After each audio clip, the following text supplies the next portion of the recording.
Hermano, qué gusto verle, hermanita, qué gusto verle. Es una bendición que podamos reunirnos cada semana.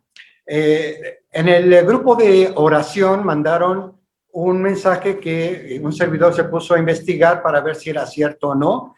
Nos pedían que oráramos por 229 misioneros que iban a ser pues, muertos por causa de su fe. Y me puse a investigar y tuve que decirles, hermanos, no es cierto esto. De hecho, hay situaciones que se están viviendo fuertes allí en Afganistán con los talibanes, pero no hay nada de cierto en el asunto de que iban a matar a misioneros cristianos. De hecho, de lo que yo estuve leyendo, había un compromiso del nuevo gobierno de respetar los derechos humanos para que no sucedieran estos actos de violencia. Y damos gracias a Dios por eso. Pero eso me hizo pensar, hermanos, acerca de lo que estamos viendo nosotros en la palabra del Señor. Cómo algunas personas se toman tan en serio lo que dice su doctrina o su religión para hacer ver que todos los demás pueden estar equivocados menos ellos. Y nosotros hace 8 días empezamos a ver un tema que para mí es muy relevante, el tema de la identidad, y específicamente vimos el marco histórico. ¿De dónde surge este asunto del pueblo de Dios? Y estuvimos enfocándonos exactamente en la nación de Israel. Les dejé por ahí una tarea, espero que la hayan leído, porque para mí era muy importante el asunto de cuál fue el pacto que hizo Dios con Israel para convertirlos en su pueblo. Espero que lo hayan leído, si no, nuestra hermana Betsy les hizo llegar todas las diapositivas con la tarea allí al WhatsApp de Comunícate Betania. No lo mandamos a Betania en Herrería, pero lo vamos a enviar. Hoy, entonces, iniciamos esta segunda parte, hermanos, que tiene que ver con el tema de la identidad. Y recordaremos un versículo que vimos hace 8 días. Si me ayudas, gracias. Este versículo que vimos hace 8 días y que es la base bíblica de lo que nosotros estamos viendo en esta noche. Este pasaje que está en la carta de Primera de Pedro. Estoy dando tiempo para que nos hagan favor de ponerlo, hermanos. Sí, ok. De Primera de Pedro, en el capítulo 2, versículo 10, en la Nueva Traducción Viviente, dice así: nosotros, el pueblo de Dios, antes no tenían identidad como pueblo, ahora son pueblo de Dios. Antes no recibieron misericordia, ahora han recibido la misericordia de Dios. Y nosotros, hermanos, como mencionaba hace un momento, nos damos cuenta de que hay algunos grupos de personas en el mundo que se consideran elegidos de Dios y a través de la violencia tratan de imponer algo que para ellos es como muy valioso, el saber que ellos son el pueblo de Dios y que la gente debe someterse a lo que ellos piensan. Y mencionamos el asunto de los talibanes.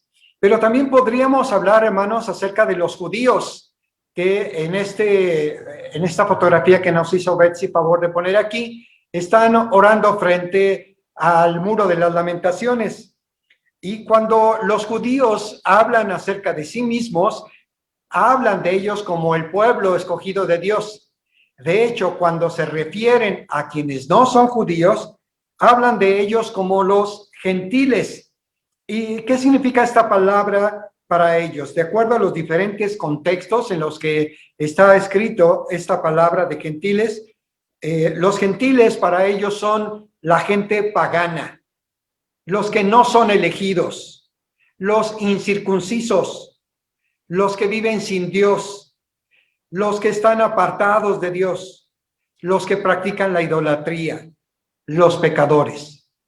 Para los judíos, todos los que no pertenezcan a su nación, entramos dentro del rango de los gentiles, de los que no son elegidos, de los que no son el pueblo de Dios. Y si nosotros, hermanos, pensamos en la raza humana, más allá de su religión o de su manera de pensar, podríamos decir, hermanos, que también la raza humana desde el principio se ha creído como que son lo especial. Los seres humanos se consideran los sabios, los inteligentes, los que tienen valor, y a lo largo de la historia, esta manera de verse a sí mismos como personas que están por arriba de la naturaleza, por arriba de los animales, por arriba de todo lo que Dios ha creado, les ha hecho que destruyan justamente lo que Dios ha formado. Cuando Betsy nos hizo favor de poner esta imagen de un bosque quemándose, nosotros, hermanos, tenemos que, al menos yo, agradecer a Dios el que, como dice la palabra del Señor, Él ha permitido que la ciencia se desarrolle. De su boca viene el conocimiento y la inteligencia. Y algo que los científicos han descubierto en los últimos años, hermanos, es que hay otro tipo de inteligencias en la Tierra que nosotros no hemos aprendido a valorar, pero que están presentes dentro de la Tierra. Por ejemplo, la manera como se interrelacionan todos los árboles, los musgos, los hongos, cómo se van tocando las raíces de todos estos seres vivos. Es increíble porque, de acuerdo a los estudios que han hecho, se ha demostrado que hay una comunicación entre todas las raíces que hay en los árboles y en los vegetales, de manera que cuando alguno de ellos les está faltando nutrientes, los que están unidos a esas raíces empiezan a dejar de consumir agua o empiezan a pasar a través de las raíces nutrientes para que esa vida que se está dentro del subsuelo pueda florecer también. Hay una inteligencia que Dios creó que está dentro de la naturaleza. Ayer mismo veía otro tipo de inteligencia que se da en las abejas, y las personas que los han estudiado decían que es sorprendente porque gente que se ha dedicado a estudiar esto hacían un diagrama de cómo las abejas vuelan en una forma como si fueran alas justamente de una mariposa, y al centro, después de que han hecho su vuelo, empiezan a mover sus alas, y eso lo hacen de acuerdo a la orientación que hay en el sol, y cada batido de sus alas representa una cantidad de 100 metros de distancia, y lo hacen cuando han encontrado algún lugar que puede ser una fuente de comida para ellos o algún lugar en donde pueden establecer otra vez un colmenar. Y decían, las abejas tienen una inteligencia que no habíamos descubierto, pero que está presente en ellos. Y hay otros tipos de animales que nosotros ya sabíamos o intuíamos, como lo que ocurre con las ballenas, con los delfines, que pueden comunicarse y transmitir mensajes entre ellos. Y seguramente que ustedes han visto muchas fotografías de animalitos en los que los animales están acariciando o besando o abrazando, porque en esa inteligencia que tienen los animales, ellos también han aprendido lo que es el valor de estar interrelacionados. Así que cuando la palabra de Dios nos habla acerca de que nosotros somos el nuevo pueblo de Dios, los que tenemos la identidad de hijos de Dios, nos está hablando acerca de otras cualidades, de otras características que no tuvo el pueblo de Israel en su orgullo, que no han tenido otras naciones dentro de sus religiones, que no ha tenido la humanidad en el cuidado de lo que Dios ha hecho en su naturaleza y en los animales que Él ha creado. Cuando hablamos acerca de esto, el Señor nos dice en Romanos capítulo 10, versículo 12 y versículo 13, porque no hay diferencia entre judío y griego, pues el mismo que es Señor de todos es rico para con todos los que le invocan, porque todo aquel que invocar el nombre del Señor será salvo. Así que para Dios, hermanos, en esta nueva manera, en este trato, en este nuevo convenio, en este nuevo pacto que el Señor ha establecido a través de nuestro Señor Jesucristo, no hay diferencia entre judío y griego. No hay diferencia entre una persona que sea rico o pobre, hombre o mujer. Todos delante del Señor somos ricos para con Él cuando le invocamos. porque todo aquel que invocare el nombre del Señor será salvo. Romanos 10, 12 y 13. Cuando nosotros iniciamos este tema, hermanos, de nosotros somos el pueblo de Dios. Nosotros, el pueblo de Dios, tenemos que pensar, hermanos, en qué nos ha hecho dignos de estar ahora como pueblo de Dios. Porque el apóstol Pedro dice, ustedes que antes no habían recibido misericordia, ahora han recibido misericordia. ¿De dónde vino esa misericordia? Primera de Pedro, capítulo 1, versículo 2, nos dice estas palabras. Primera de Pedro, capítulo 1, versículo 2. Dios Padre los conocía y los eligió desde hace mucho tiempo, y su Espíritu los ha hecho santos. Como resultado, ustedes lo obedecieron y fueron limpiados por la sangre de Jesucristo. Que Dios les conceda cada vez más gracia y paz. Dios Padre los conocía y los eligió desde hace mucho tiempo, y su Espíritu los ha hecho santos. Como resultado, ustedes lo obedecieron y fueron limpiados por la sangre de Jesucristo. Que Dios les conceda cada vez más gracia y paz. El propósito del sacrificio de Jesús en la cruz, hermanos, fue darnos una nueva vida en Dios. Y hermanos, a mí esto me maravilla. No sé si alguna vez les he dicho, pero a mí me interesan los libros que tienen que ver con la ciencia, los descubrimientos. De hecho, durante algún tiempo estuve suscrito a una revista que me actualizaba de todo lo que está ocurriendo dentro de la ciencia.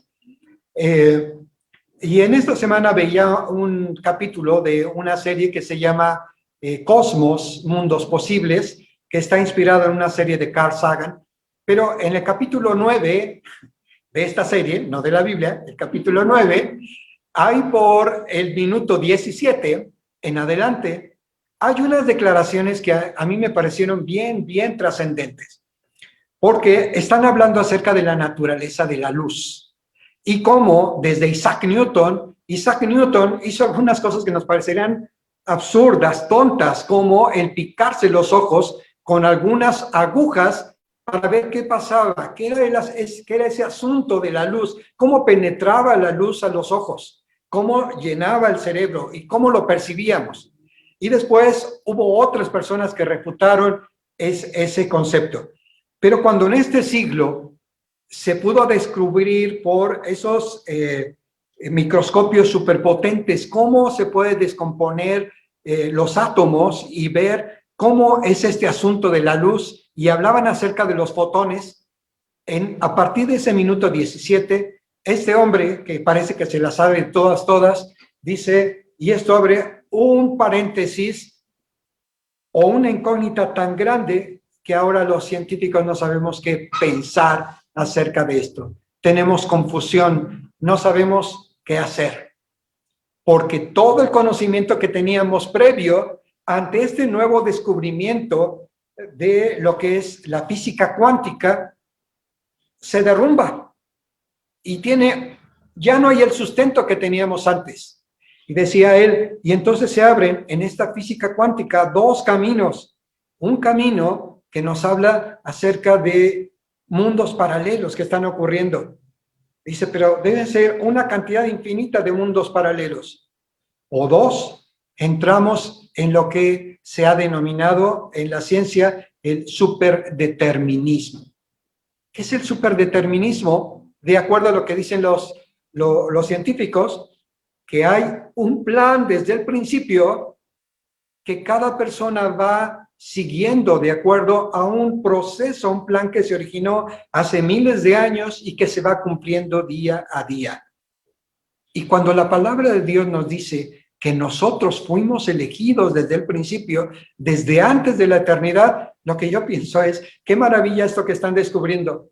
Conforme pasen los años, descubrirán que así como hay una inteligencia que une a las raíces de los árboles, o una inteligencia que se da entre las abejas o en otros animales, ellos descubrirán lo que nosotros sabemos desde ahora, que hay un Dios todopoderoso que se maneja dentro de una inteligencia que se llama la inteligencia espiritual y que nos es dada a través del Espíritu Santo a aquellos de nosotros que creemos en el Señor.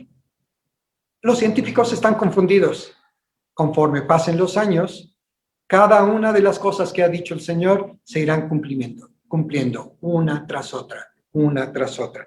Y eso a mí me maravilla, hermanos, porque Dios nos dio un libre albedrío, dice la palabra del Señor. Y dentro de ese libre albedrío, ustedes que me están viendo ahora, hermanos, que me están escuchando, nosotros decidimos seguir al Señor, escuchamos ese llamado y el apóstol nos dice, escucharon ese llamado, lo aceptaron y fueron elegidos por el Señor para seguir sus caminos. Eso a mí es algo que a mí me maravilla, la obra de nuestro Señor Jesucristo, su sacrificio en la cruz para darnos ahora una nueva vida, para formar este nuevo pueblo de nuestro Dios.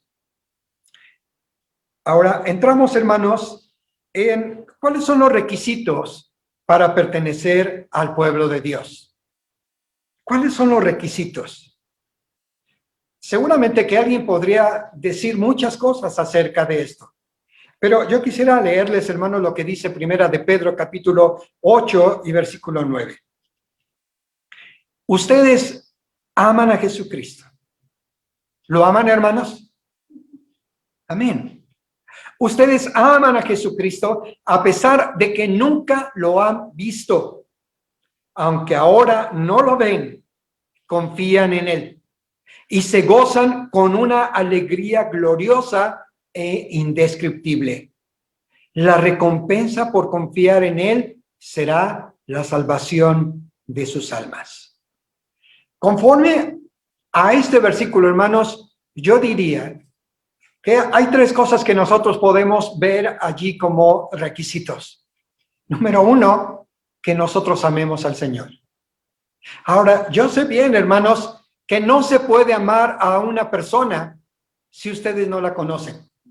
No pueden decir que están enamorados de alguien si no han pasado tiempo con esa persona. El amor se demuestra a través del tiempo que pasamos con las personas. Y cuando nosotros pasamos tiempo con el Señor, vamos amándolo al descubrir cómo es Él. Y ese amor que tenemos hacia Él nos va moviendo a obedecer las cosas que Él pide de nosotros, no porque estemos obligados. Alguna ocasión, cuando yo le predicaba a una persona, este hermano, que gracias a Dios se convirtió, él y toda su familia, me decía, hermano, es que para mí es muy difícil esto. Es que yo creo que si yo me convierto en cristiano voy a dejar de bailar, ¿verdad? Y a mí me gusta mucho bailar. Y le digo, ¿y quién le dijo, hermano, que tiene que dejar de bailar? Bueno, es que yo no he visto a los cristianos que bailen. Bueno, es que no me ha visto a mí bailar con mi esposa. Yo no voy a una fiesta, ni voy a un cabaret, ni voy a ningún otro lado, pero es maravilloso el tiempo que puedo estar con mi esposa. Y a lo mejor usted no me ha visto, pero yo he saltado en la presencia del Señor. Cuando Dios ha cambiado mi lamento en baile, yo he saltado y he dicho, Padre, bendito seas, tú has cambiado todas las cosas.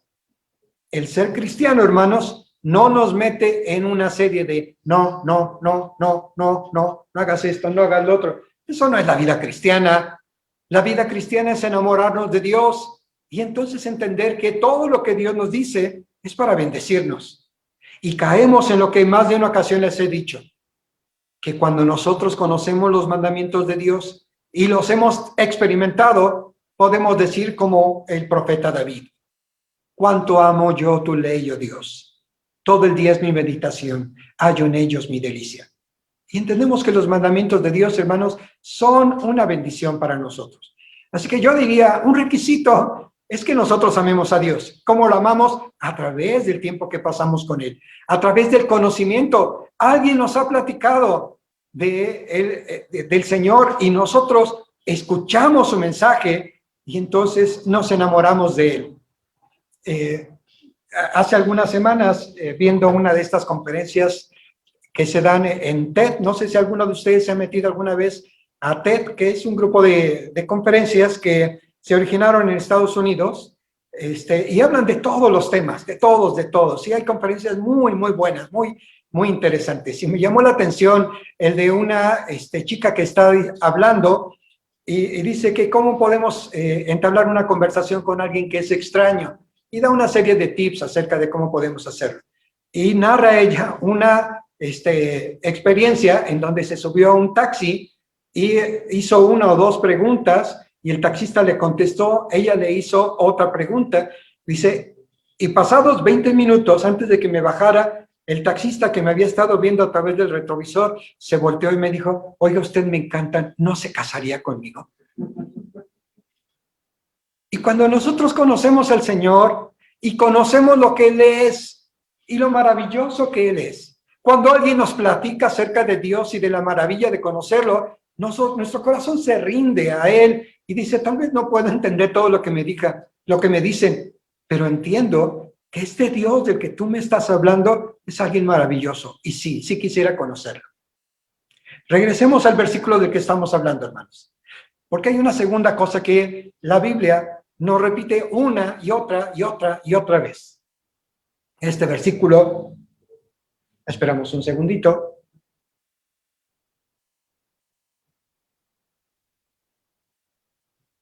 Este versículo nos dice, ustedes aman a Jesucristo a pesar de que nunca lo han visto. Aunque ahora no lo ven, confían en Él y se gozan con una alegría gloriosa e indescriptible. La recompensa por confiar en Él será la salvación de sus almas. Cuando nosotros confiamos en el Señor, cuando lo conocemos a Él, podemos saber, hermanos, que nuestra vida está segura. Miren, hermanos, el día de ayer para mí fue un día difícil en la noche. Los que estamos en el grupo de oración empezamos a ver que hubo muchas peticiones de oración por enfermedades graves, por operaciones, por personas que murieron y hoy otra vez por personas que murieron. Y cuando leemos eso, nos pasa lo que aquella película, ¿no? O canción, descubrimos que amar te duele. Porque cuando amamos a las personas, sufrimos. Nos duele el sufrimiento que ellos tienen. Y a veces la carga de orar implica sufrimiento, implica tristeza. Pero esta palabra que hemos leído, hermanos, nos dice que el premio para aquellos que confían en el Señor será la salvación de sus propias almas. Nosotros, hermanos, estamos seguros que cuando esto haya pasado y estemos en la presencia de Dios, disfrutaremos todo lo que Él tiene preparado para nosotros. No sabemos si será un día, una semana, 10 años, 30 años o la vida que el Señor haya preparado para nosotros. Pero cuando nuestros ojos se cierren por última vez, hermanos, el Señor nos dice que tendremos como recompensa de la confianza que pusimos por Él, en Él, la salvación de nuestras almas. Así que, ¿qué requisito nos pone el Señor? Que lo amemos, que confiemos en Él, que aprendamos a caminar con Él. Y esto nos va a producir gozo y alegría, dice el Señor. ¿Cuánto amamos a Dios? Todos podemos decir que Dios es lo más importante en nuestra vida. Pero lo que realmente lo comprueba, hermanos, es el tiempo que ocupa Dios en nuestra mente. Y puede ser, hermanos, que quizá no pasemos una hora de rodillas en oración. Pero si usted acostumbra a leer en las mañanas la palabra, orar unos minutos, y después a lo largo del día está recordando lo que leyó, su mente está pensando en Dios. Su mente está adentrándose en esa comunión con Dios. El amor a Jesús y la confianza en Él producen obediencia y alegría. Y bueno, seguimos, hermanos, en la siguiente diapositiva. ¿Qué otro requisito hay para pertenecer al pueblo de Dios? Y nos dice Romanos 10, capítulo 8, versículo 10. ¿Más qué dice? Cerca de ti está la palabra, en tu boca y en tu corazón. Y esta es la palabra de fe que predicamos. Fíjense bien, dos cosas muy importantes. Que si confesares con tu boca que Jesús es el Señor, si confesares con tu boca que Jesús es el Señor y creyeres en tu corazón que Dios le levantó de los muertos, serás salvo. Porque con el corazón se cree para justicia, pero con la boca se confiesa para salvación.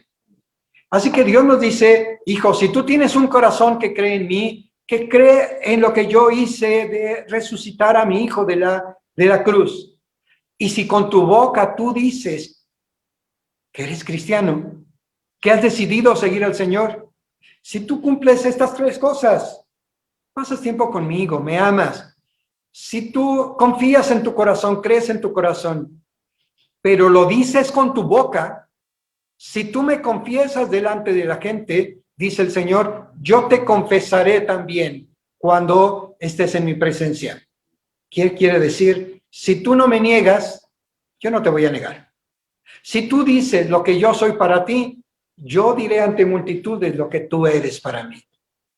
Y Dios nos dice que cuando nosotros creemos con el corazón y con la boca damos testimonio de que hemos creído en el Señor, en ese momento somos salvos. Así que si en algún momento usted ha tenido temor de decir que es cristiano, acuérdese, el Señor nos dice, hijito, hay requisitos. Tienes que creer en tu corazón, pero también confesarlo con tu boca. Decir que el Señor Jesús es tu corazón. Ahora, ¿qué características, siguiente diapositiva, tiene el pueblo de Dios? Nosotros, el pueblo de Dios. ¿Cuáles son las características de su pueblo? Dice Primera de Pedro, capítulo 1, versículos 13 al 15. Así que preparen su mente para actuar. ¡Wow! Primera cosa importante. Preparen su mente para actuar y ejerciten el control propio. Pongan toda su esperanza en la salvación inmerecida que recibirán cuando Jesucristo será revelado. Por tanto, vivan como hijos obedientes de Dios. No vuelvan atrás a su vieja manera de vivir con el fin de satisfacer sus propios deseos. Antes lo hacían por ignorancia, pero ahora sean santos en todo lo que hagan, tal como Dios quiere, tal como Dios, quien los eligió, es santo. Así que, de acuerdo a lo que está escrito, no lo quites, por favor, Kate. De acuerdo a lo que está escrito, Dios nos dice varias cosas que son como una característica. En el versículo anterior nos habló de nuestro corazón, nos habló de nuestra boca, nos habló de nuestra comunión de amor con el Señor. En este versículo nos habla acerca de otras cosas.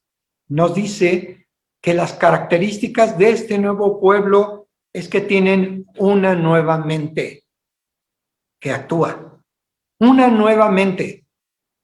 Tienen dominio propio o control propio.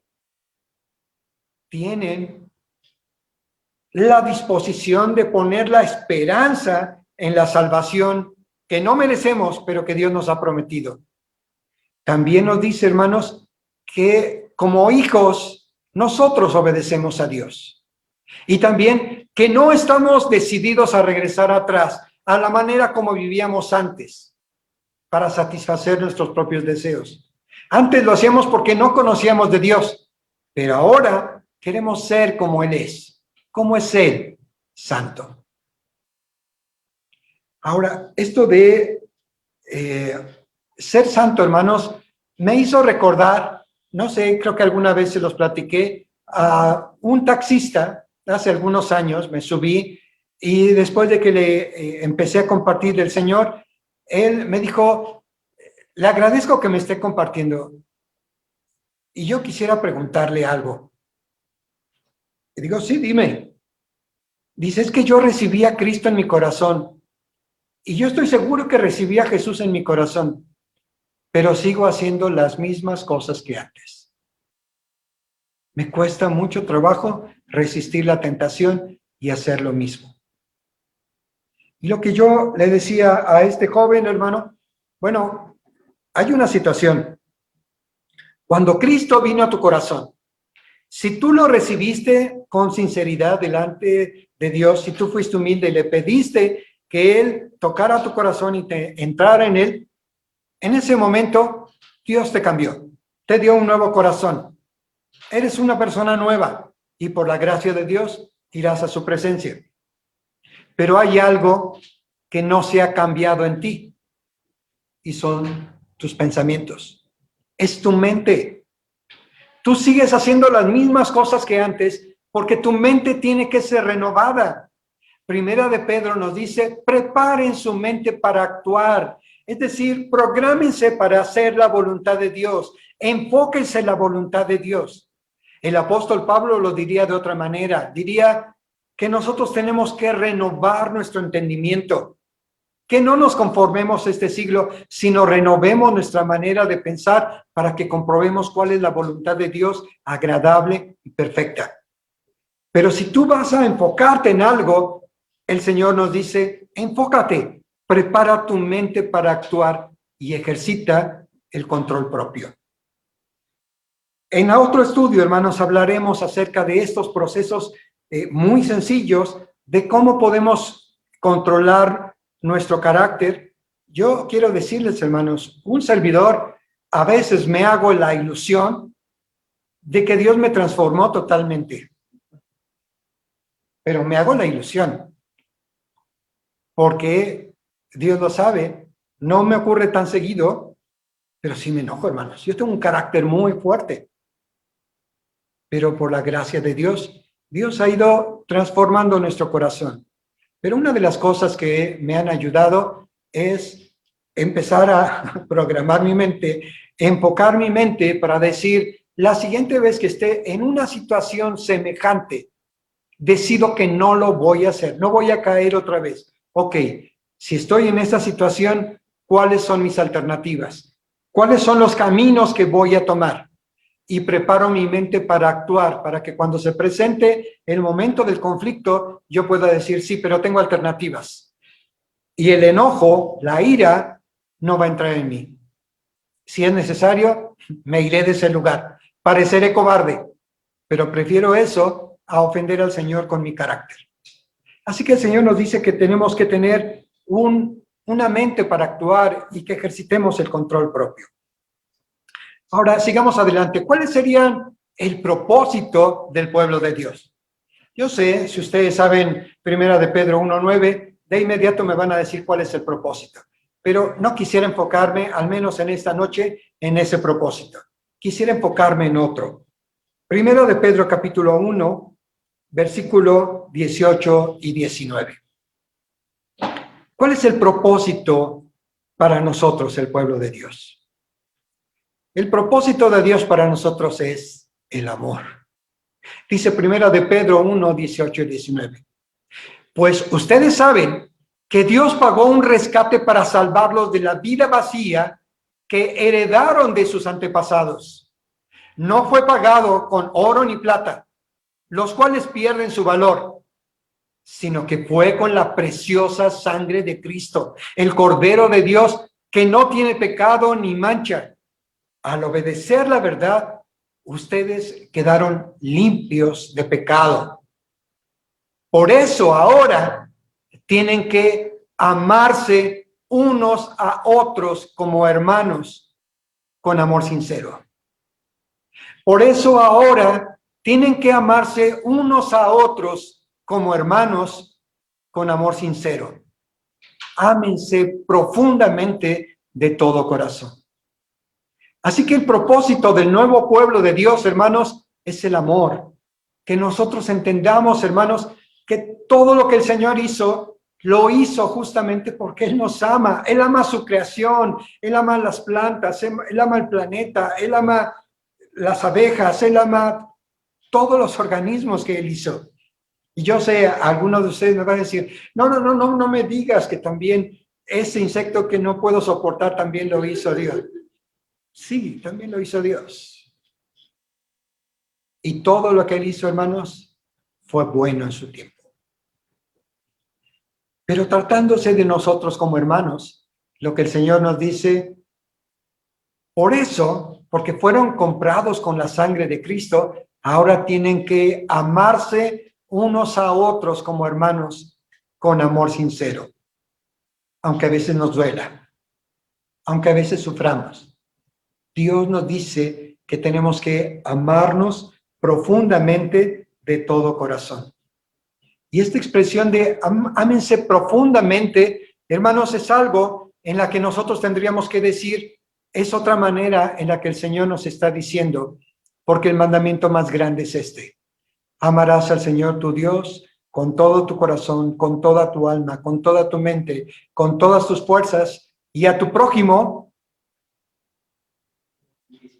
como a ti mismo, como te amas a ti mismo, profundamente, como te amas a ti mismo. Sigamos adelante. Nosotros, el pueblo de Dios, ¿cuáles son nuestras bendiciones y nuestra herencia? Dice Primera de Pedro, capítulo 1, versículo 23. Pues ha nacido de nuevo, pero no a una vida que pronto se acabará.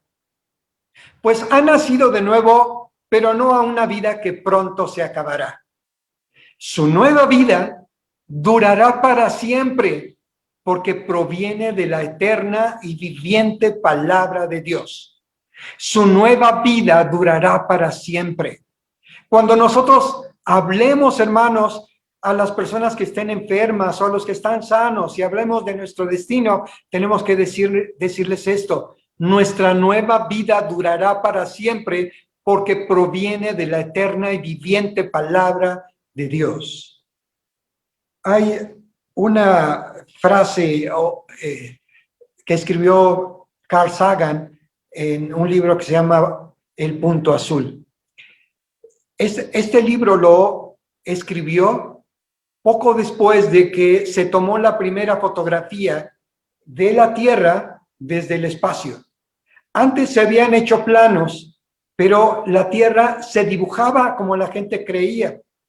Pero cuando fue tomada la fotografía de la Tierra desde la Luna, se vio que era muy diferente a los planos que se habían hecho antes. Porque obviamente al verlo todo en tercera dimensión, con las nubes que cubren parcialmente los mares o la tierra, con las tormentas, se ve muy diferente, se ve un organismo vivo. Cuando se publicó esta fotografía y después Carl Sagan, este científico que durante toda su vida estuvo interesado en que la gente conociera lo que se está desarrollando, lo que se está descubriendo poco a poco, él escribió estas palabras. Mira ese punto, eso es aquí. Ese punto se refería a esa mota azul, a ese dibujo, a esa fotografía vista desde el espacio. Mira ese punto, eso es aquí. Eso es nuestro hogar. Eso somos nosotros. Ahí ha vivido todo aquel de quien hayas oído hablar alguna vez. Todos los seres humanos que han existido. La suma de todas nuestras alegrías y sufrimientos. Miles de religiones seguras de sí mismas. Ideologías y doctrinas económicas. Cada cazador y recolector. Cada héroe y cada cobarde. Cada creador y cada destructor de civilizaciones. Cada rey y cada campesino. Cada joven pareja enamorada. Cada niño esperanzado. Cada madre y cada padre. Cada inventor y explorador, cada maestro moral, cada político corrupto, cada superestrella, entre comillas, cada líder supremo, entre comillas, cada santo y cada pecador en la historia de nuestra especie vivió allí. Y cuando él decía estas palabras, lo decía en este sentido: todo lo que son nuestras pasiones, todo aquello que nos preocupa, la ansiedad de tener trabajo, de ganar dinero, de tener una cosa u otra, un mejor carro, una mejor casa, todo eso se va a quedar aquí. Todos nuestros afanes, nuestras ilusiones, todo esto se va a quedar aquí. Y cuando nosotros pensamos eso, para alguno pudiera ser desesperanzador. Hoy cuando me cortaban el cabello, yo le decía a la señorita que me estaba cortando: ¿te vacunaste? Y me dijo: no, no he tenido tiempo. Digo, qué triste que no te hayas vacunado todavía por falta de trabajo. Digo, por falta de tiempo, por causa del trabajo. Porque a veces por causa del trabajo las personas se mueren por no tomar las precauciones. Y estamos tan enrolados en el trabajo, tan enrolados en ganar, en tener, en poseer, en mostrar lo que hemos hecho, lo que hemos logrado, que no nos damos cuenta de que todo esto se va a quedar aquí. Pero regresemos, Kay, si me haces favor, al versículo, porque el versículo nos dice una cosa bien importante que nosotros debemos considerar con esa sabiduría que viene de parte de nuestro Dios. El versículo dice, pues han nacido de nuevo, pero no a una vida que pronto se acabará, con toda la ansiedad, con todas las preocupaciones, con todos los anhelos, con todos los sueños que tenemos, todo eso se acabará. Pero su nueva vida, ustedes, mis hermanos, un servidor que hemos decidido seguir a Cristo, durará para siempre, porque proviene de la eterna y viviente palabra de Dios. ¡Qué maravilla! Saber que los científicos hablan de un periodo de existencia del universo de 14,000 millones de años. Y yo no sé si algún día dirán, nos equivocamos, si era menos o era más. Pero para mí la maravilla es que Dios lo creó. Antes de lo que los científicos pudieran decir, esta es la edad del universo, ya vivía nuestro Dios. Y después de que todo acabe, nos dice el libro de Apocalipsis en el capítulo 20 y 21, y vi un nuevo cielo y una nueva tierra, porque todo lo anterior ya había pasado, y Dios había creado un nuevo cielo y una nueva tierra. Ese es el lugar que nos espera. Eso es lo que Dios dice acerca de nosotros. Esa es nuestra herencia, saber que nuestra vida durará por toda la eternidad, para siempre. ¿Qué vamos a hacer? Ni idea. Ni idea. Seguro que no nos vamos a sentar a ver la televisión por horas y horas. Pero lo que sí sé, hermanos, es que mi Dios es tan creativo y tan maravilloso que no nos vamos a morir. Eso lo tengo muy claro. ¿Qué va a hacer el Señor? Ni idea. Pero si Él ha tenido la inteligencia, la sabiduría para crear estas inteligencias que los científicos están descubriendo ahora, no me cabe la menor duda de que Él creará cosas increíblemente maravillosas para nosotros que somos su pueblo, somos sus hijos. Avancemos, hermanos. Ahora hablemos de nosotros, somos el pueblo de Dios. Ya hablamos del pueblo de Israel, el pueblo de Dios al cual nosotros pertenecemos. Ahora vayamos a lo particular, vayamos a nosotros. ¿Cómo ingresamos a este pueblo? Mi vida dentro del pueblo de Dios.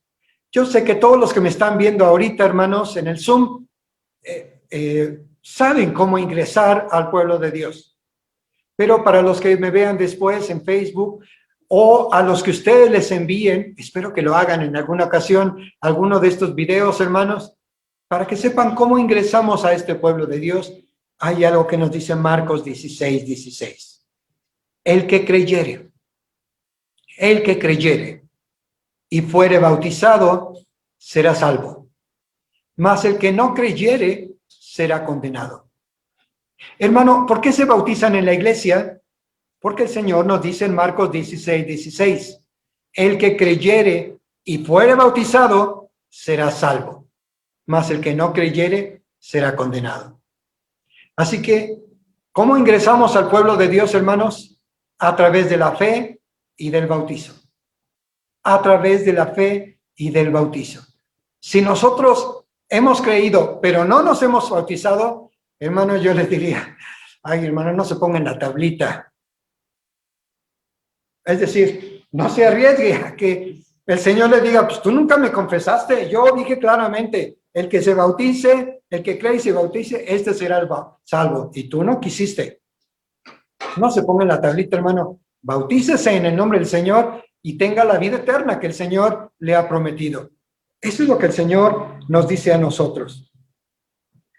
El bautismo dentro de la iglesia cristiana primitiva, hermanos, en el primer siglo, era, entre comillas, yo lo pongo así, el ingreso oficial a la iglesia. Nos dice Hechos capítulo 2:41.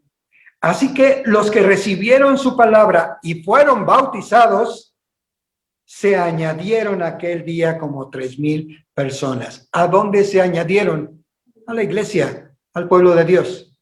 después de que se bautizaron, fueron añadidos. Y perseveraban en la doctrina de los apóstoles, en la comunión, en el amor unos con otros, en el partimiento del pan, es decir, en ser generosos, hospitalarios, en que se ayudaran unos a otros, y en las oraciones. Ser solidario con las oraciones. En estos días, hermanos, que hemos tenido que orar por muchos de ustedes, yo me he dado cuenta de lo importante que son las oraciones para algunos, porque nos han dicho, hermano, gracias por orar. Hermanita, gracias por tomarnos en cuenta. Gracias por tomar este tiempo. A mí me hizo llorar, hermanos, una palabra que me envió mi hermano Javier, el pastor Javier de la Iglesia de México Nuevo. Me mandó una grabación y el hermano me decía en esa grabación y me hizo llorar. Hermano, te doy tantas gracias porque sé que tu esposa y tú estuvieron al tanto de nosotros y estuvieron orando. Y su voz, apenas habiendo salido del hospital, después de 3 o 4 semanas, de estar internado, no podía hablar bien. Pero él decía con estas palabras, y después lo mandó también a la iglesia: les doy gracias porque dieron parte de su vida, de su tiempo, para que yo pudiera estar bien, porque oraron al Señor por mí. Así que cuando aquellos discípulos, hermanos, oraban unos por otros, en realidad estaban manifestando también ese amor que Dios esperaba de ellos, que se amen profundamente.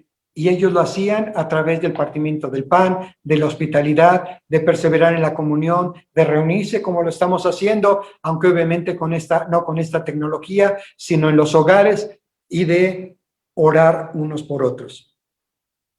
Si hablamos antes de las características del pueblo de Dios y pensáramos en cuáles son nuestras características, yo no las voy a repetir, solamente les diría, ¿cuáles son las características mías y de usted como cristiano, hermano?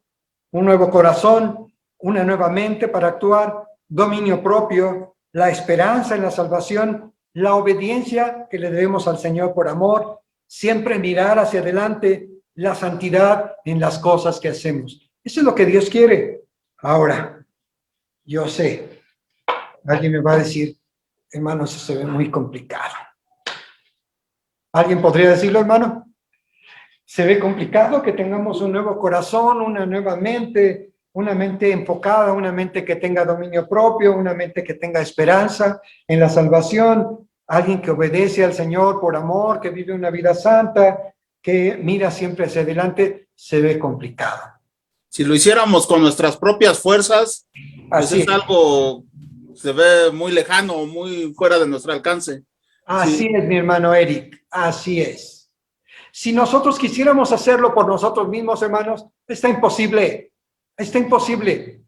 Pero mire qué maravilla de la palabra del Señor cuando Él nos dice que Él nos ha dado a su Espíritu Santo que está dentro de nosotros y produce todos estos frutos que nosotros anhelamos. Y más adelante también el apóstol Pablo, inspirado por el Espíritu Santo, nos dice, y no solamente les he dado al Espíritu Santo, les he regalado la mente de Cristo.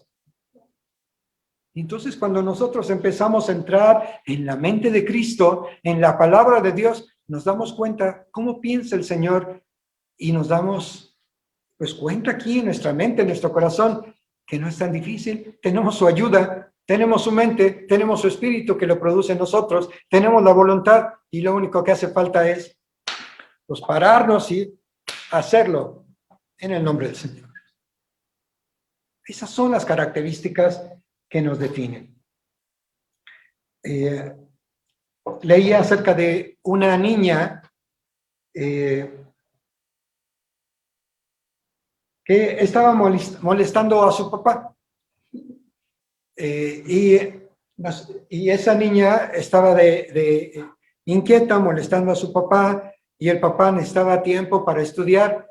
Había por ahí un periódico que tenía una fotografía de un plano de cómo estaban los países del mundo, y se le ocurrió una idea al papá.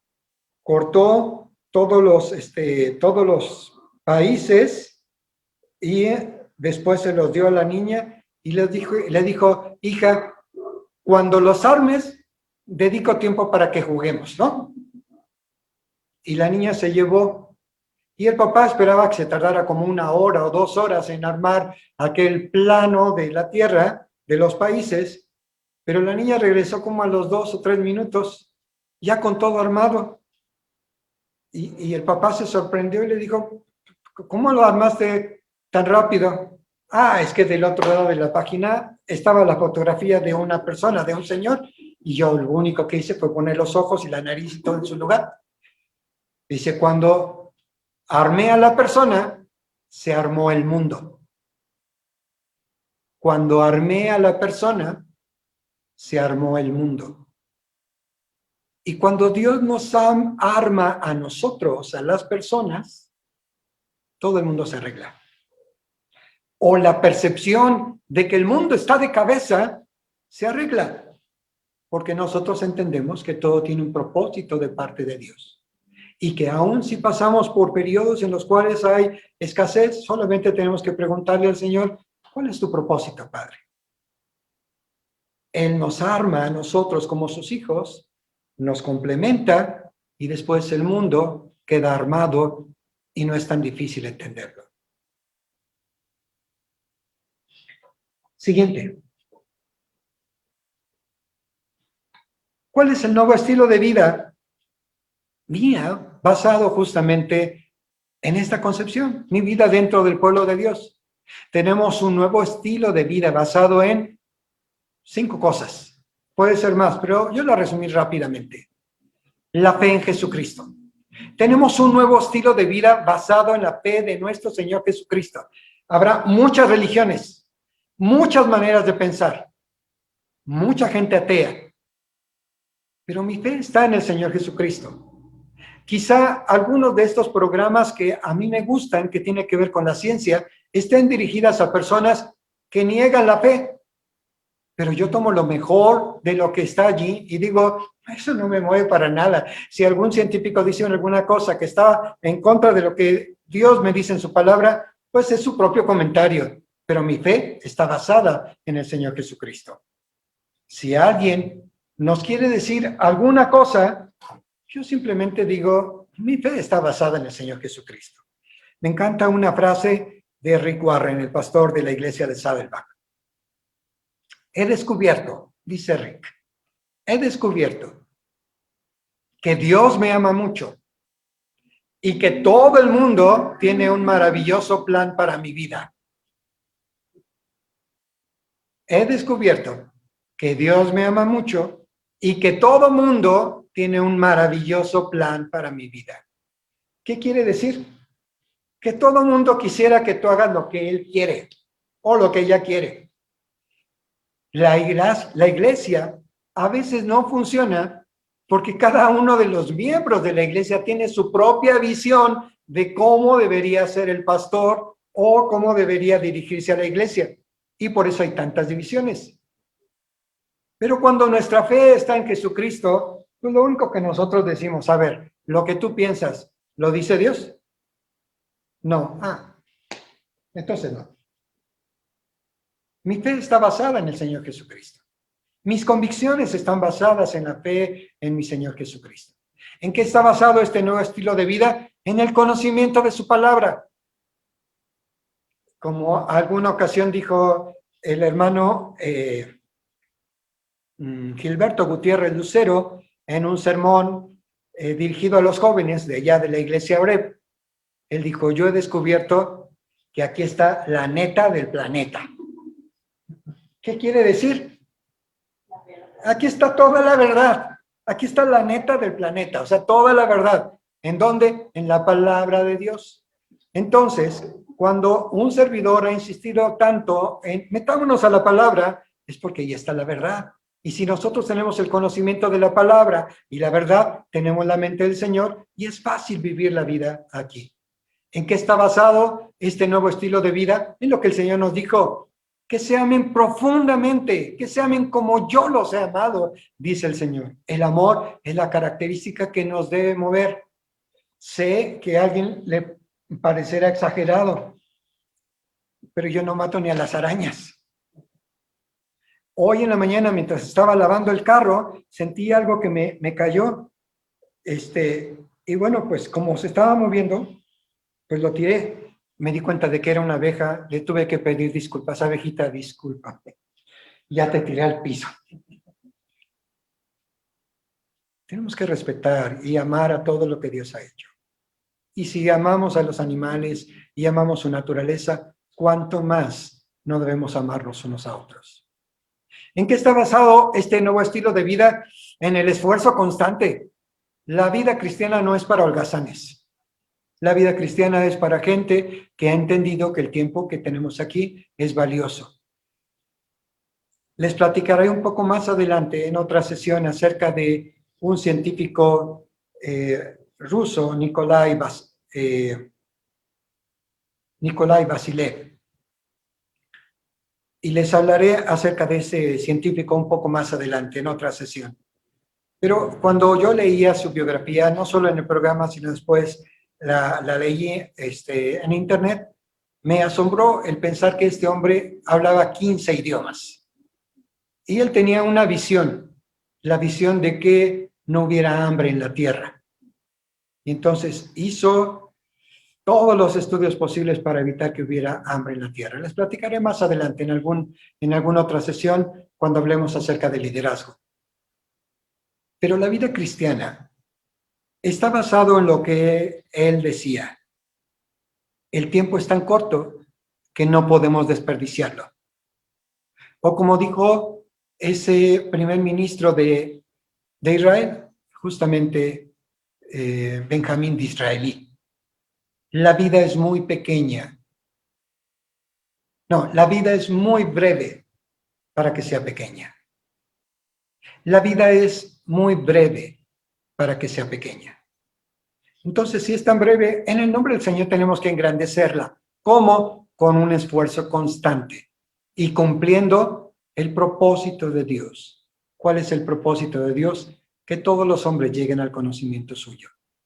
Cuando las personas se hacen cristianas, cambian. Así de sencillo. Las naciones que han prosperado en el mundo, piensen ustedes, hermanos, en prácticamente todos los países del primer mundo.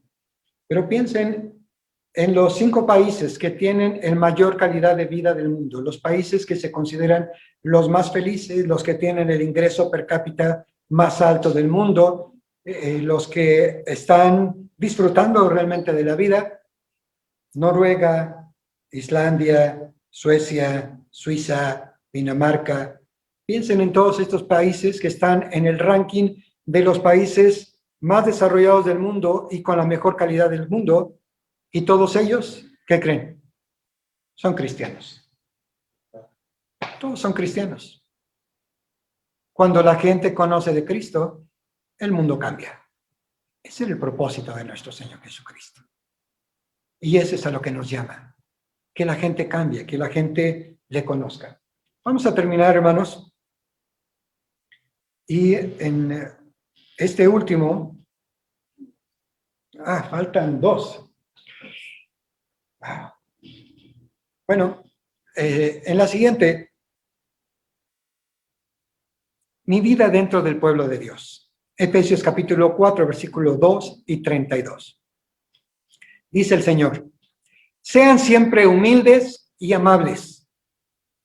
Sean pacientes unos con otros y tolérense las faltas por amor.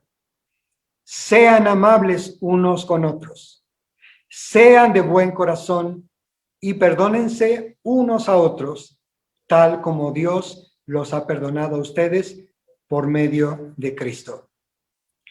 Aquí hay una palabra que se repite 4 veces. La palabra sean, sean, sean, sean. Sean humildes y amables. Sean amables unos con otros. Sean de buen corazón. Dios nos dice, hermano, sean pacientes.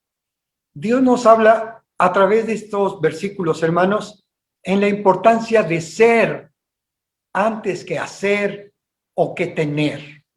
Algunas personas se enfocan en tener y fundan toda su vida en las cosas que han logrado en la vida. Mi casa, mi coche, mi trabajo, los idiomas que tengo, todo está enfocado en qué tienen ellos. Y otros establecen su vida en un continuo hacer. Y yo estoy haciendo esto, y estoy haciendo lo otro, y estoy haciendo, aún dentro de la iglesia. Recuerdo una predicación de mi hermano que venía de la iglesia de Ojo de Agua, que hablaba muy rápido, mi hermano Daniel. Ismael Figueroa. Ismael Figueroa. Ismael Figueroa, tal vez hace unos 25 años, vino a la iglesia y dijo estas palabras, y para mí fueron muy, muy trascendentales. Las palabras son: algunos cristianos confunden el amor a Dios y en ser realmente hijos de Dios, que en el activismo de estar haciendo una cosa y otra, hacer un trabajo y otro en la obra de Dios. Y el hermano concluía su mensaje con estas palabras: preocúpate no por hacer tantas cosas en la iglesia, sino por ser la clase de persona que Dios quiere que tú seas. ¿Qué quiere decir? Que para el Señor es agradable cuando nosotros hacemos cosas por Él. Pero más importante que hacer cosas por Él es ser lo que Él espera que nosotros seamos. Y ahora sucede, hermanos, que cuando nosotros somos transformados desde dentro y somos la clase de personas que quiere Dios que seamos, entonces Dios va poniendo, porque así lo dice la Escritura, que Él preparó las buenas obras para que nosotros andemos en ellas, y las preparó desde antes de la fundación del mundo.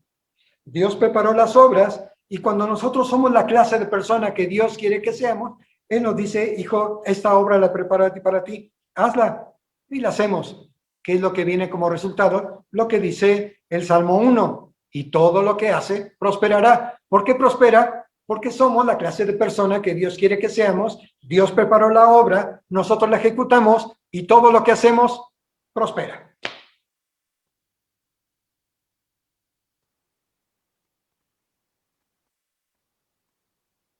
Preocupémonos por ser antes que hacer, aunque sea trabajos en la obra de Dios.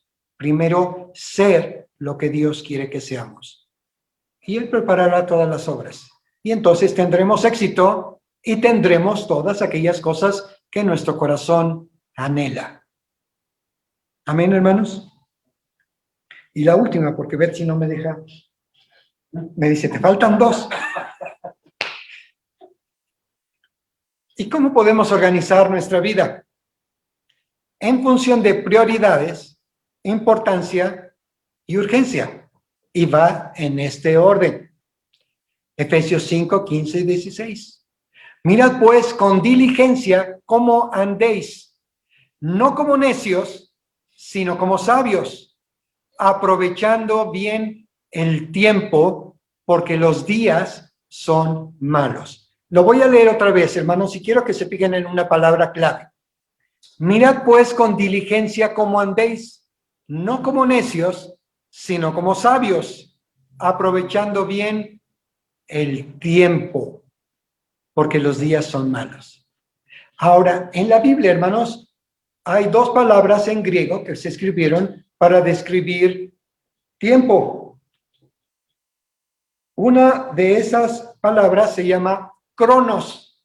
Por eso hay un cronómetro, porque mide el tiempo.